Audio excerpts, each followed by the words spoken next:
கல்லுப்பு வெயில்ல காய வச்சு சாப்பிட்டா விட்டமின் டி கிடைக்குமா என நெட்டிசன்களை அதிர்ச்சியில் ஆழ்த்தியுள்ளது நடிகை ரம்யா பாண்டியன் கொடுத்த ஒரு ஹெல்த் டிப்ஸ்.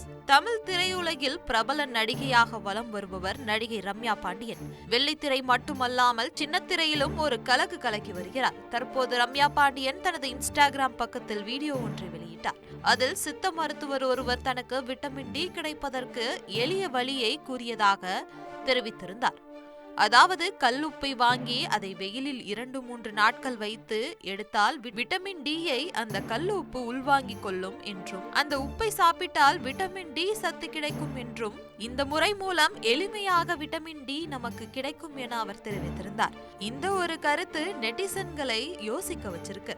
விட்டமின் டி என்பது நம் எலும்புகள், தசைகள் மற்றும் ஒட்டுமொத்த உடல் ஆரோக்கியத்திற்கு மிகவும் அவசியமான ஒரு ஊட்டச்சத்து. இது உடலின் கால்சியம் மற்றும் பாஸ்பரஸ் அளவுகளை சீராக்க உதவுகிறது. கல்லுப்பு பிங்க் சால்ட் அல்லது இந்து உப்பு என்று அழைக்கப்படுகிறது.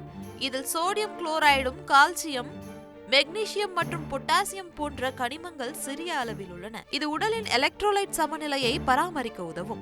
இருப்பினும் கல்லுப்பு விட்டமின் டி குறைபாட்டை நேரடியாக போக்காது. கல்லுப்பில் விட்டமின் டி இல்லை. விட்டமின் டி குறைபாட்டிற்கு தீர்வு காண்பதற்கு சில குறிப்பிட்ட வழிகளே உள்ளன. எல்லா தாவரங்களும் சூரிய ஒளியில் தான் வளரும். அப்ப எல்லா உணவிலும் விட்டமின் டி இருக்கணுமே அப்படின்னு நெட்டிசன்கள் கேள்வி எழுப்பிட்டு இருக்காங்க. பொதுவா விட்டமின் டி எல்லா உணவுகளிலும் கிடைக்காது. மஷ்ரூம், அதாவது காளான் மட்டுமே அது வளரும் போதே யூவி லைட் மூலமா விட்டமின் டியை எடுத்துக்குமா. விட்டமின் டியின் முதன்மை மற்றும் சிறந்த ஆதாரம் சூரிய ஒளிதான். நமது சருமம் சூரிய ஒளியிலிருந்து விட்டமின் டியை உற்பத்தி செய்கிறது. தினமும் காலை அல்லது மாலை நேரத்தில் சுமார் 15 முதல் 20 நிமிடங்கள் சூரிய ஒளியில் நிற்பது நல்லது. சில உணவுகளில் விட்டமின் டி இயற்கையாகவே உள்ளது. சால்மன், சூரை, காணாங்கெழுத்தி போன்ற மீன்களை சாப்பிடுவது விட்டமின் டி உற்பத்தியை அதிகரிக்க உதவுகிறது. அதே போல முட்டையின் மஞ்சள் கரு, பால், தயிர் போன்ற விட்டமின் டி சேர்க்கப்பட்ட பொருட்கள் விட்டமின் டியை அதிகரிக்க உதவுகின்றன. கல்லுப்பு உடலுக்கு பல நன்மைகளை தரக்கூடும். விட்டமின் டி குறைபாட்டை போக்க உதவாது. விட்டமின் டிக்கு சூரிய ஒளி, சரியான உணவு மற்றும் தேவைப்பட்டால் சப்ளிமெண்ட்களை எடுத்துக்கொள்வதே சரியான வழி.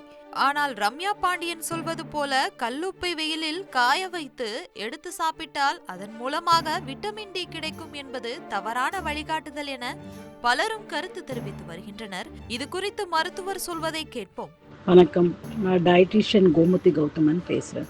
இப்போ கால்சியம் பற்றி நமக்கு அவேர்னஸ் நிறைய இருக்குது.